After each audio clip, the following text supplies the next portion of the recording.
Patient हमारे पास 2 दिन पहले बहुत ही सीरियस और नाजुक हालत में हमारे पास राजनांदगांव से आया था। वहाँ पर किसी और अस्पताल में वो एडमिट था, वहाँ पर वो केस को मैनेज नहीं कर पाए, इसलिए वो यहाँ पर हमारे पास शिफ्ट हुए। उनकी हालत ब्लड प्रेशर का काफ़ी कम था, ऑक्सीजन लेवल भी कम था। उनको ब्लड प्रेशर बढ़ाने की दवाई दी गई और ऑक्सीजन दिया गया। और 2 दिन पहले से ही वो उनके जो रिश्तेदार थे वो आने के बाद जैसे हमारे पास आए तो वो बोल रहे थे कि इनका एंजियोग्राफी कर दीजिए, उनका बेटा था और साथ वाले कर लेते हैं। तो परसों हमने बोला कि उनकी हालत जो है वो स्टेबल अभी नहीं है, एंजियोग्राफी करने लायक नहीं है, और स्टेबल उनको करने के बाद ही हम उनका एंजियोग्राफी और कर पाएंगे। उनको मेजर हार्ट अटैक था, हार्ट का फंक्शन काफ़ी कम था, उनका हार्ट काफ़ी डैमेज था, उनका हार्ट का फंक्शन सिर्फ 30% था। तो ऐसे में उनको स्टेबल करके ही हम उनका एंजियोग्राफी कर सकते थे। नेक्स्ट डे भी फिर हमने उनको असिस्ट किया, तो मॉर्निंग में इम्प्रूवमेंट था उनका ऑक्सीजन लेवल में और ब्लड प्रेशर में। तो हमें ऐसे लगा कि हम कल शाम को उनका शायद से कर पाए इम्प्रूवमेंट देखकर। तो हमने रिलेटिव्स को काउंसलिंग की और डेली हम उनको काउंसलिंग कर रहे थे। दोबारा से उनका रिलेटिव्स ने फिर से हमको बोला कि क्या एंजियोग्राफी कब करेंगे। तो हमने बोला कि देखते हैं, जैसे इम्प्रूवमेंट होगा तो उनका एंजियोग्राफी का प्लान किया जाएगा और शाम को देखकर हम बताएंगे। अगर सिचुएशन रहेगी, उनके इम्प्रूवमेंट होगा तो एंजियोग्राफी किया जाएगा। बट हमने दोबारा शाम को असेस किया 6 बजे के करीब, तो उनकी कंडीशन उतनी अच्छी नहीं थी और एंजियोग्राफी करने लायक नहीं था। तो हमने उनको बोला कि अभी एंजियोग्राफी हम नहीं करेंगे और इम्प्रूवमेंट होगा उसके बाद ही पेशेंट की एंजियोग्राफी की जाएगी।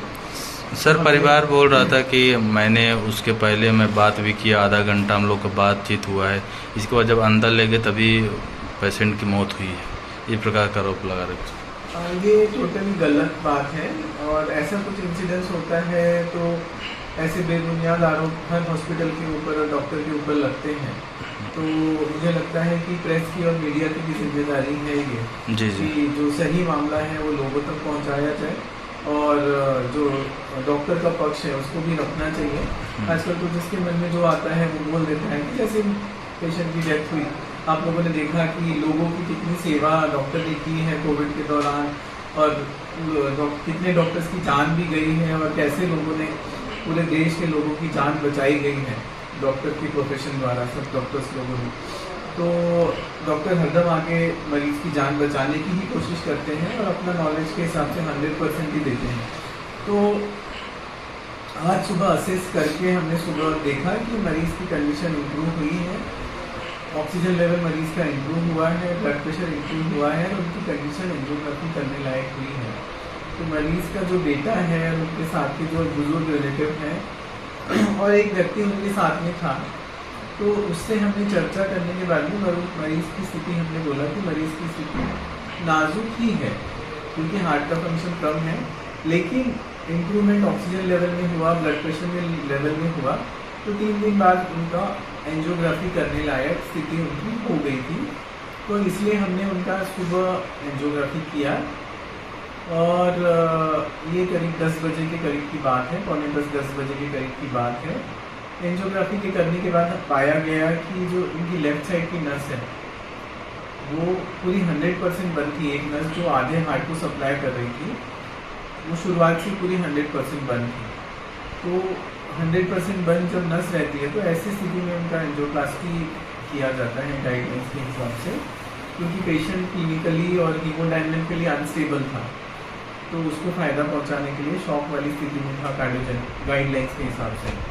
तो गाइडलाइंस के हिसाब से जाते हुए हमने मरीज़ के रिलेटिव्स को अच्छे से समझाया, बहुत डिटेल में मैंने 10 से 15 मिनट समझाया कि इनको ज़रूरत है और पेशेंट की स्थिति गंभीर तो है ही और मरीज़ के ठीक होने के चांसेस भी करीब 50-50% ही होंगे और सोच समझ कर आप डिसीजन लीजिए। तो उन लोगों ने डिसीजन लिया और उसके बाद मरीज़ की एंजियोप्लास्टी की गई। मरीज़ को ब्लड प्रेशर बढ़ाने की दवाई चल रही थी और ऑक्सीजन भी चल रहा था। उसके बाद मरीज़ ठीक से बाहर आया है और ब्लड सप्लाई भी अच्छे से रेस्टोर हुआ उस नली में। उसकी सीडी भी हमने मरीज़ को दी है और हम आप लोगों को भी प्रोवाइड कर सकते हैं, और आप लोग सेकेंड ओपिनियन, थर्ड ओपिनियन किसी और को भी दिखा के हमने मरीज़ के रिलेटिव्स को भी बोला है, ओपिनियन लिया जा सकता है उसके बारे में। उसके बाद मरीज़ को शिफ्ट किया गया। मरीज़ के रिलेटिव्स ने बाहर में ओटी के बाहर उनसे बात भी की है। उसके बाद आईसीयू के अंदर भी हम लोगों ने उनसे बात की है। उसके बाद हम लोगों ने पूरे हॉस्पिटल का राउंड लिया, दूसरे पेशेंट को हमने शिफ्ट किया, उनका एंजियोग्राफी किया। उसके बाद सडनली पेशेंट कोलैप्स हुआ है। जैसे कार्डियक पेशेंट जो सीरियस रहता है उनमें होता है, सडनली उठकर उनके दिल की धड़कन कम हुई और पेशेंट कार्डियक अरेस्ट में हुआ। उसके बाद हमारी टीम पूरी गई और उनको कार्डियक मसाज दिया और जो भी रिवाइवल की जो चीज़ें रहती हैं जो यूज़ होती है वो दी गई, और आधे घंटे पौना घंटा उनको पूरी टीम ने उनको रिवाइव करने की कोशिश की, बट वो रिवाइव नहीं हो पाए। तो हमें भी इस बात का दुख है कि मरीज़ का जो रिस्पॉन्स था वो ट्रीटमेंट हार्ट को डैमेज, बहुत ज़्यादा उनका हार्ट वीक था, इसलिए उस तरह से रिस्पॉन्ड नहीं कर पाया। बट जो भी गाइडलाइंस के हिसाब से ट्रीटमेंट होना था उनको स्टेबल करने के बाद वो किया गया, और पूरा प्रयास हमारे हॉस्पिटल की तरफ से किया गया इसमें। और इसमें जो भी गाइडलाइंस के हिसाब से ट्रीटमेंट होना था मरीज़ का वो किया गया है। परिचय दे दें। जी, मैं doctor Satish Suryavanshi, senior consultant cardiologist, SMC heart institute, Raipur.